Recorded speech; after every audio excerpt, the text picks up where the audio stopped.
Assalamualaikum warahmatullahi wabarakatuh. Waalaikumsalam warahmatullahi wabarakatuh.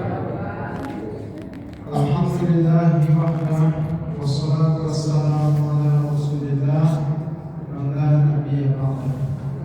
Allahumma shalli ala Muhammad wa ala alihi wa ashabihi wa man tabi'ahum bi ihsanin ila yaumiddin wa ila yaumil qiyamah. Amma ba'du, raditu billahi rabba wa bil islam dina wa bi Muhammadin nabiyya wa rasulah. Rabbi shrah li sadri wa yassir li amri wahlul 'uqdatam min lisani yafqahu qawli. Qala Allah ta'ala fil Qur'anil Karim, a'udzu billahi minasy syaithanir rajim.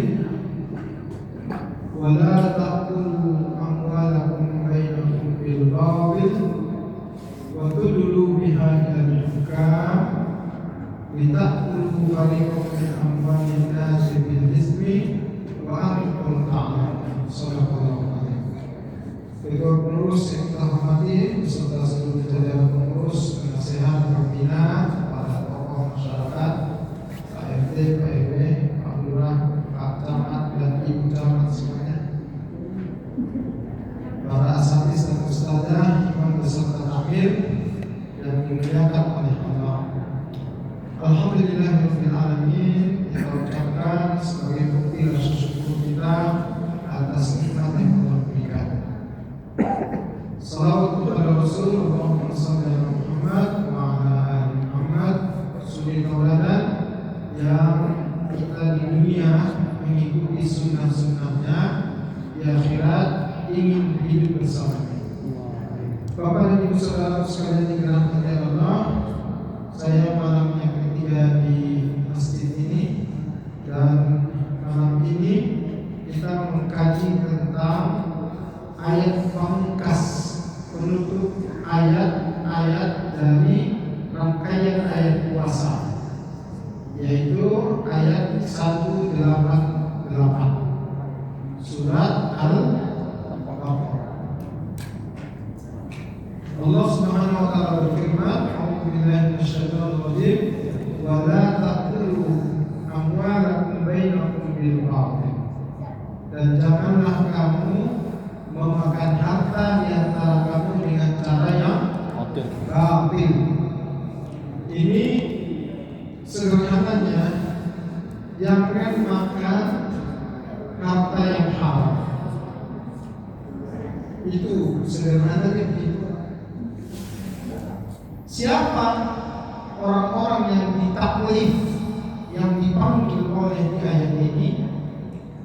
Tidak ada pengantarnya, tapi ayat bunda saudara sekalian, ayat ini secara munasabat masih rangkaian dari ayat-ayat sebelumnya yang Allah tujukan kepada orang-orang yang beriman yang sedang menjalankan ibadah puasa.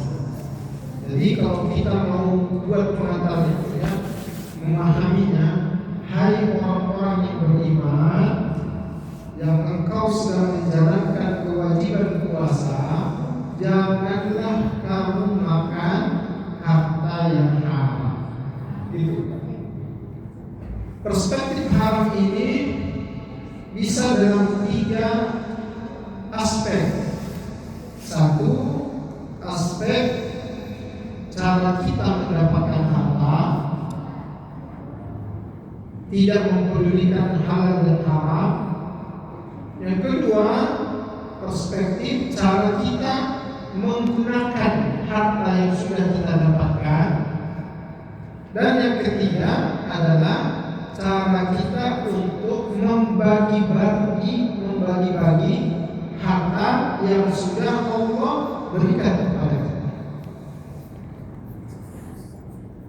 Aspek yang pertama, cara kita mendapatkan harta. Pada prinsipnya di dalam syariat Islam kita boleh mencari harta dari sumber manapun dengan cara apapun kecuali yang jelas-jelas dilarang oleh Allah untuk kita lakukan saat kita mencari harta tersebut. Jadi yang perlu kita jaga itu adalah yang jelas-jelas ada dalil yang melarang kita melakukannya. Maknanya apa itu yang jelaskannya? Kalau tidak dilarang itu berarti boleh. Artinya gak mesti ada perintah harus begini gitu baru kita lakukan, tidak. Prinsipnya dalam muamalah itu adalah selama tidak ada larangan maka boleh. Kalau kaidahnya sudah disepakati oleh ulama, al-aslu fil asya' ay fil muamalah al-ibahah illa ayyadulla dalil ala tahrimnya. Hukum asal dalam muamalah, dalam urusan duniawi itu boleh. Artinya terserah kita. Makanya ketika misalkan sahabat zaman dulu konsultasi kepada Nabi, ya Rasulullah, gimana nih cara kami bertani? Nanya kepada Rasulullah SAW.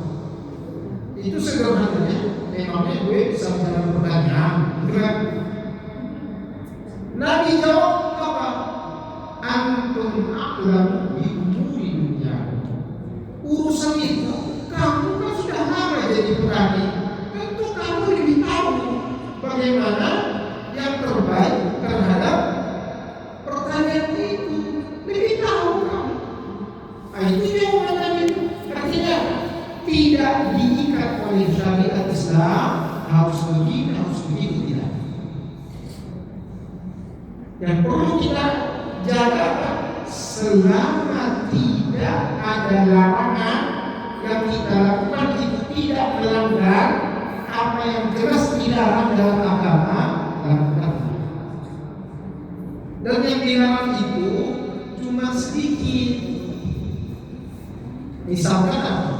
Maisir, semua cara mencari harta dengan cara-cara yang mengandung unsur judi, nggak boleh. Apalagi yang di dalamnya itu ada unsur kita menganiaya, berbuat zalim kepada orang lain, nggak boleh. Ada dari itu, dalam taslimun malah jangan buat zalim. Apalagi segala bentuk transaksi yang gak jelas jangan berbuat, karena mengandung unsur kita nipu orang kepada akhirnya. Kita ngajak orang untuk kerjasama, investasi, tapi gak jelas. Nah itu gharar namanya. Kalau dia gak jelas masuk kategori gharar, gak boleh. Pasti nanti ada yang tertipu. Kan banyak sekali investasi 1 juta, setiap bulannya dapat 1.200.000. Gimana caranya? Investasi cuma 1 juta, hasilnya 1.200.000. Gimana caranya? Ada itu. Jadi tak boleh kalau mengandung horor, ada dalil yang melarang. Kemudian apa ini? Haram. Semua transaksi yang jelas kita tahu itu haram. Jangan juga. Apalagi riba, apalagi iktinas, semua transaksi yang spekulatif, menahan hak orang untuk kemudian kita mengambil keuntungan lebih, yang seperti itu ada dalilnya. Selain daripada itu, makanya salah kalau orang ustaz jangankan yang halal, yang haram aja susah. Jangankan yang haram, yang halal aja susah. Itu ungkapannya kan. Banyak tuh di kalangan umat Islam. Dia bilang jangankan yang halal, yang haram saja susah. Padahal yang halal luas. Allah bentangkan luas yang halal itu.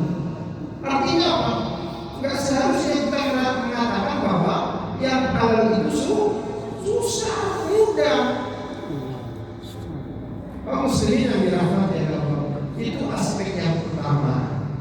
Lalu aspek yang kedua adalah menggunakan ataupun mengkonsumsi hasil yang sudah kita dapatkan.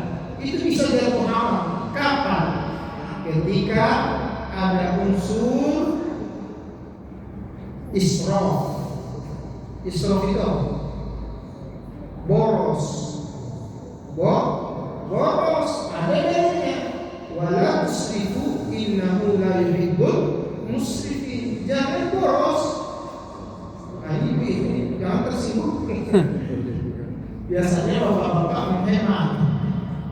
Tapi kalau yang bapak-bapak merokok, nah hemat. Soalnya kalau rokoknya Samsung, kenapa ada Samsung sehari? Ya, 3 bungkus sehari. Kalau 40.000 berarti 120.000 jajan ke bapak setiap hari. Saya kemarin mampir di masjid sebelum ini, saya nggak usah masjidnya, nanti bapak cari pulang. Ada jamaahnya itu bicara tentang salah seorang jamaah sudah tidak produktif, cuma mengharapkan istrinya pensiunan, jadi adalah pendapatan bulanan. Tapi belakangan ini katanya rumahnya itu satu persatu mulai dijual, mulai dari terali pintunya dijual, sudah terjual itu, udah tuh itu yang di kaca-kaca jendela itu apa namanya?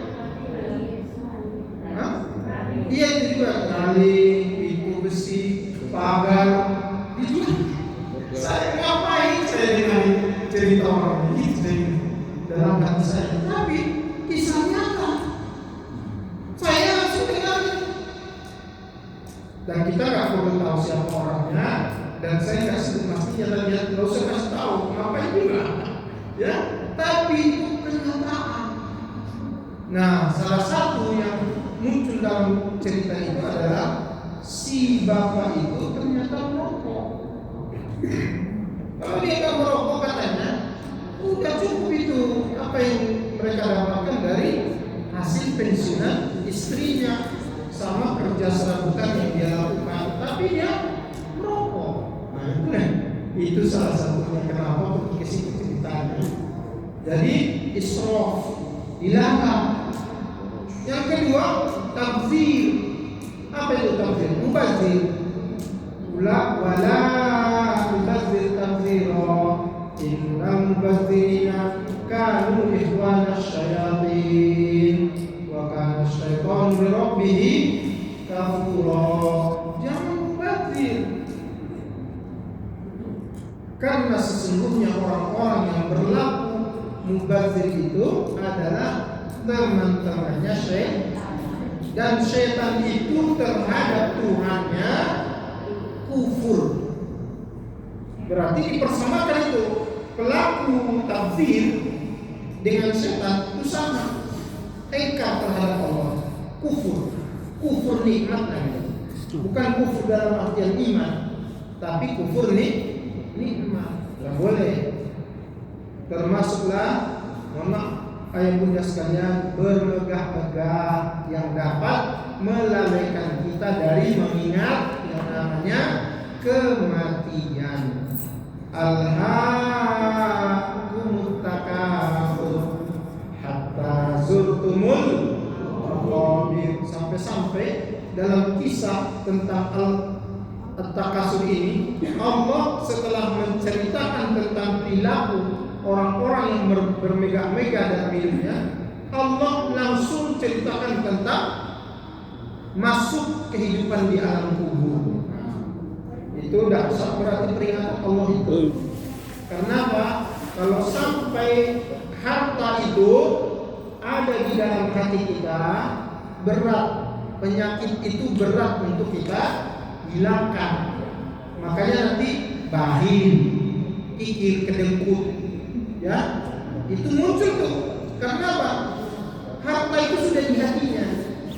Ketika sudah banyak, sudah lapang, tetap aja terasa sempit. Makanya mereka-mereka yang masih aja korupsi, padahal gaji sudah selangit, masih juga cari-cari ya. Karena apa? Karena karena selalu merasa yang sudah diterima itu sedikit kali, kurang aja. Ya, itu aspek yang kedua. Lalu yang ketiga, aspek distribusi harta. Bagaimana kita kemudian membagi-bagi harta kita. Itu juga bisa jatuh kepada perkara yang haram.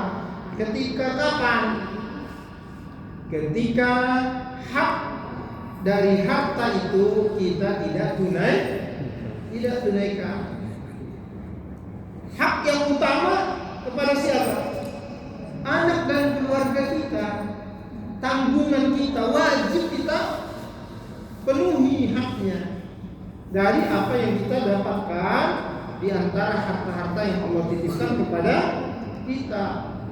Anak-anak usia sekolah, haknya untuk kita belanjakan harta untuk membiayai pendidikannya. Begitu juga makan, pakaian, sandang, pangan, papan, itu semuanya adalah hak yang harus kita sadari sebagai kewajiban kita untuk menunaikannya.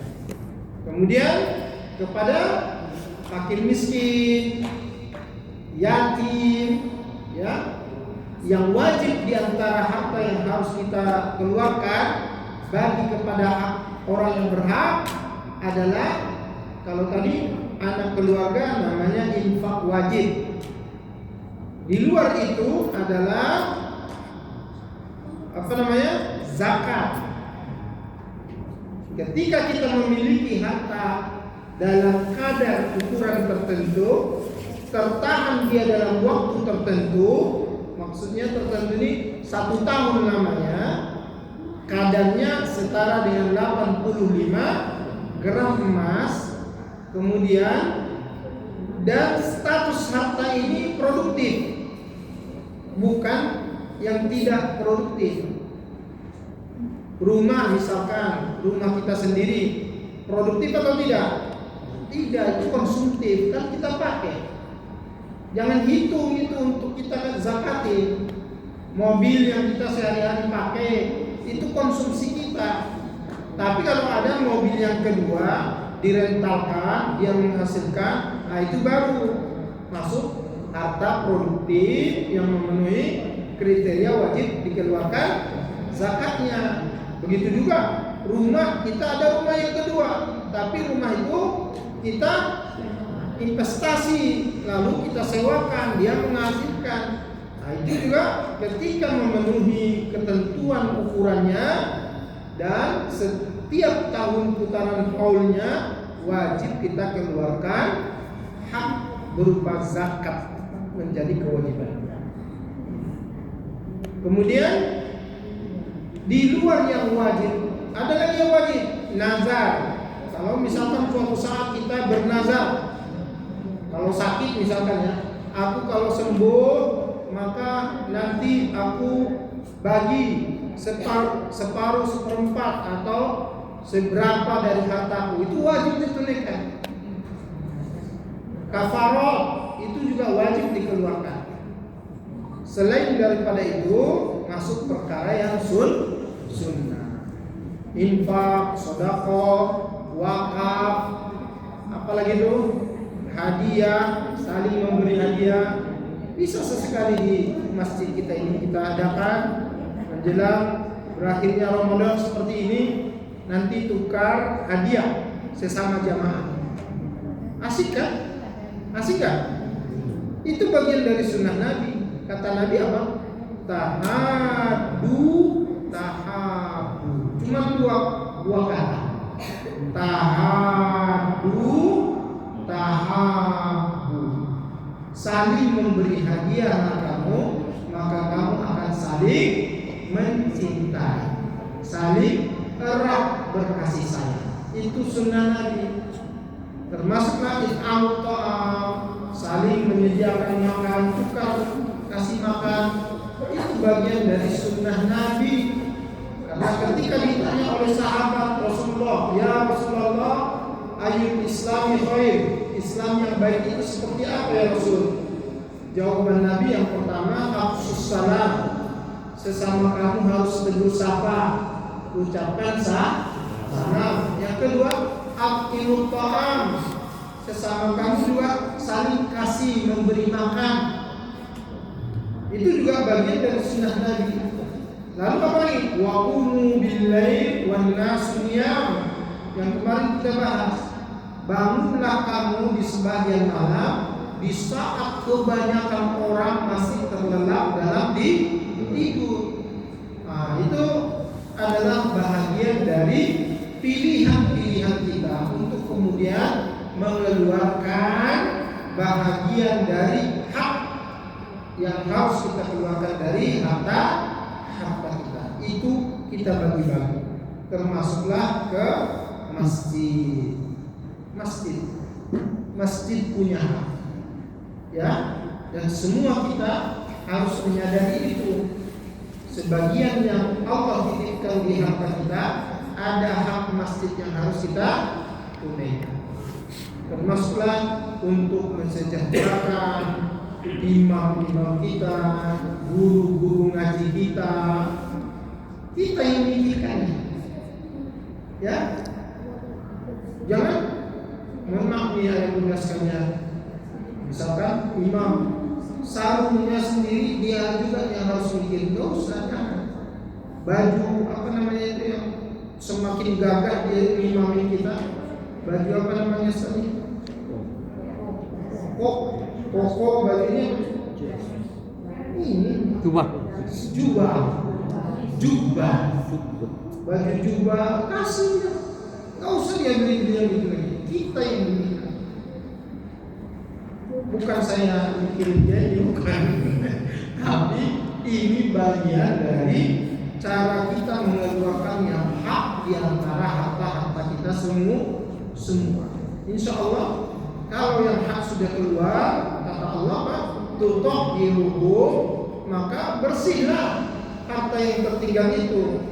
Kalau sudah bersih berarti nggak akan tergolong kita memakan harta yang haram. Karena yang dimaksud memakan harta yang haram di situ tuh bukan hanya mengambil hak orang lain dengan mencuri, korupsi atau yang lain-lain. Tidak, termasuk ketika yang sudah kita miliki ini sumbernya dari yang halal, tapi kemudian yang seharusnya kita keluarkan hak yang wajib berupa zakat, infak, sedekah tadi itu, tahu-taunya kita tahan.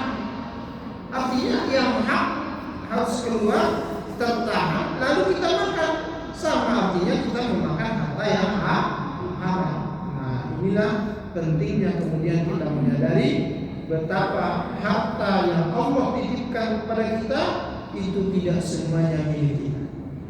Ada hak yang harus kita keluarkan. Wa fi amwalihim haqqun lis-sa'ili wal mahrum. Pada sebagian harta yang mereka miliki itu ada hak yang harus dikeluarkan. Apakah hak itu diminta atau tidak diminta? Karena sebagian misalkan pakai miskin, ada yang minta-minta, yatim, ada yang minta-minta, tapi ada di antara mereka itu yang menahan diri, nggak mau dia minta-minta. Padahal sesungguhnya ada hak dia pada sebagian harta kita. Mudah-mudahan bermanfaat. Aku melihat astagfirullahaladzim. Mudah-mudahan ayah bunda sekalian dengan beberapa kajian ilmu yang sudah kita sampaikan tetap bersemangat dengan mengakhiri Ramadan ini dengan amalan-amalan terbaik. Ingat hadis Nabi apa? Innamal a'malu, masih bunyinya tidak? Innamal a'malu, saya kasih mana? Innamal a'malu bil khawat. Tapi ini sudah saya pakai. Enggak, saya bawa stoknya. Kalau enggak selesai. Kasturi. Innamal a'malu bil khawat. Saya masih nyari atau kantor polisi. Bagus kalau dalam saya kasih. Sekarang enggak saya bawa. Udah habis kemarin. Itu pula yang dapatnya. Innamal a'malu bil khawat. Sesungguhnya amalan-amalan kita itu dinilai oleh Allah bagaimana cara kita mengakhiri. Mudah-mudahan bermanfaat. Aku Assalamualaikum warahmatullahi wabarakatuh.